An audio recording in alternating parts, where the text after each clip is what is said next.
got the charts so that they at least have the same type of indicators and everything on as I do. Okay, so when you go to the website now, you're going to see this. Might look a little crazy. You might have to adjust it once, which is what we're going to go over right now. And then I think your cookies should be able to remember it. Shouldn't be a problem. As you can see, this is the actual chart. This is the RSI and this is the MACD. So we're going to take the RSI and you see, click this, and then you're going to move it up, move plane up. You're going to keep that up there.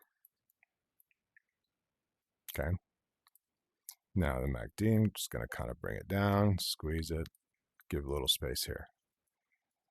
You're going to click on this gear. It says VWAP session, right? The only thing we really have is VWAP. We're going to unselect everything except the VWAP. You're going to click on the color and change it to this orange golden color right here. Press OK. So now, the only thing you should see are your candles and the VWAP. Underneath here is the volume, right? So it kind of gives you a relative view of the volume candle by candle. And if you highlight it, you'll see the volume numerical value up here. Okay, so the only thing you have is volume and VWAP. Now, price is here. This is time. You can change your data point here, how far out. This should always sync to your time zone. I am considering maybe doing it. Nope, we're going to stay time zone. Okay. Now, one thing to take into consideration is that when you come into the website, it might be cut off in the bottom. So you just need to make sure to kind of scroll down so you can get rid of that top part, right? So you want it to sit just like that so you can have it flush and clean. The idea is just like the way that I had my strategies. I had my laptop on my cell phone or my iPad and my cell phone. And then it evolves to now you can actually do everything on your cell phone. But we got to start from the general picture. Okay.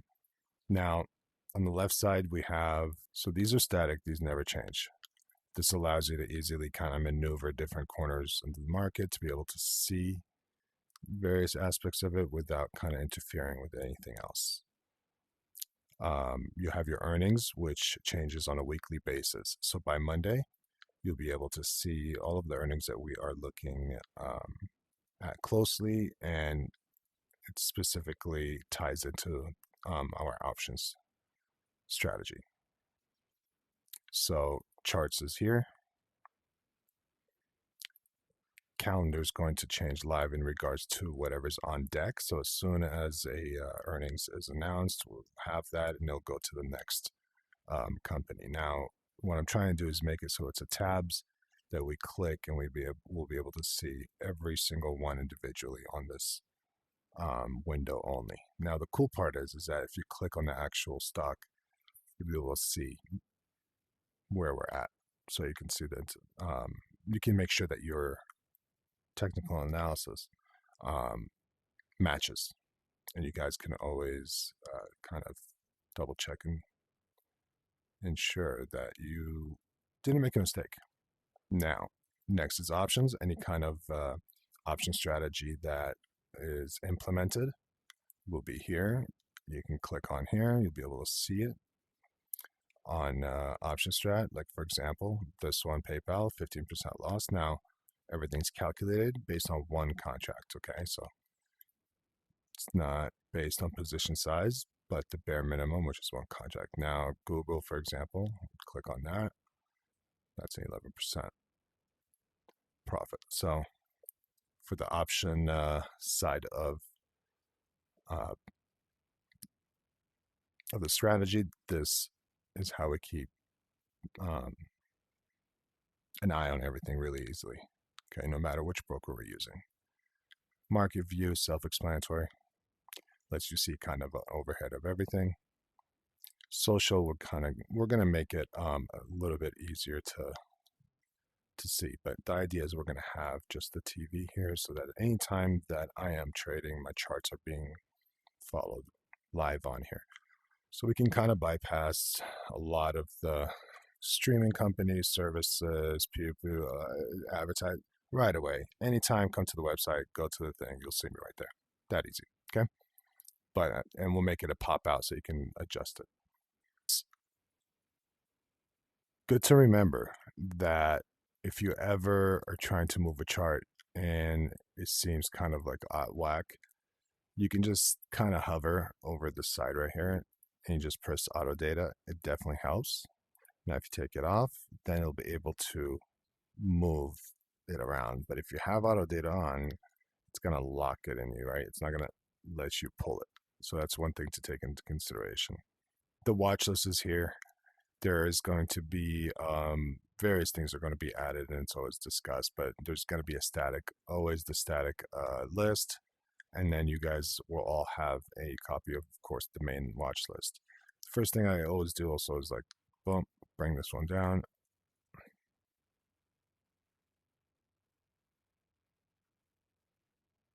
Bring it down like this. Here we go. So now on the top right hand side is the volatility index. You can see that if it says, if it has the letter D on top, it's delayed. That would be live once the live data feed is in. Okay.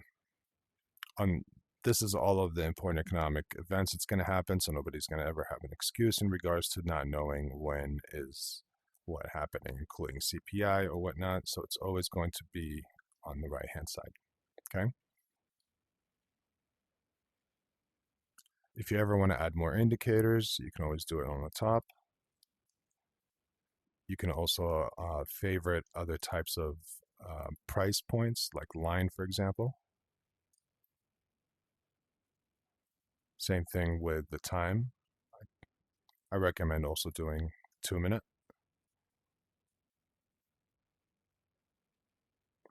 4-hour. If you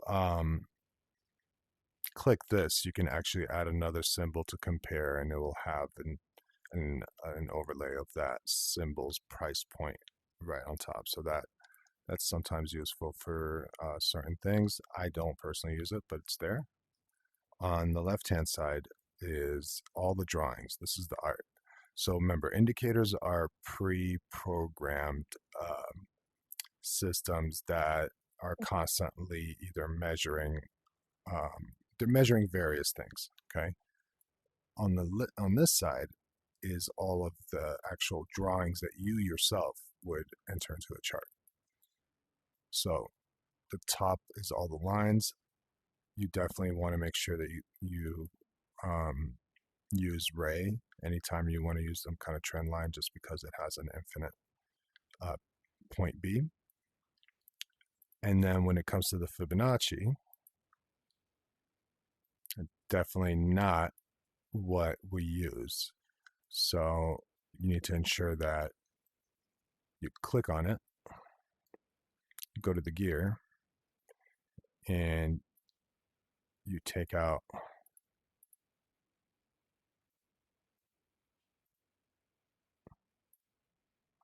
everything except that.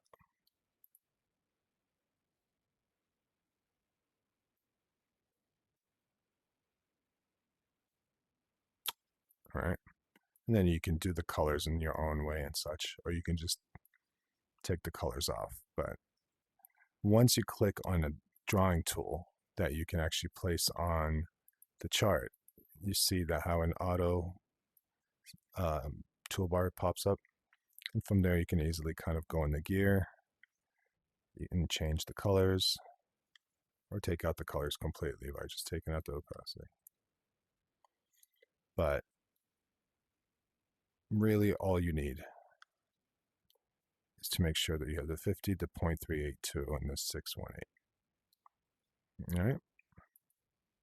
Now, once you make a change to a indicator or a drawing, you definitely want to make sure that the template itself is saved. Now, on the regular TradingView, this is a possibility. It doesn't seem like we can do that here, but let's see. And again, I think the cookies will, yep, the cookies will automatically save it for you. There you go.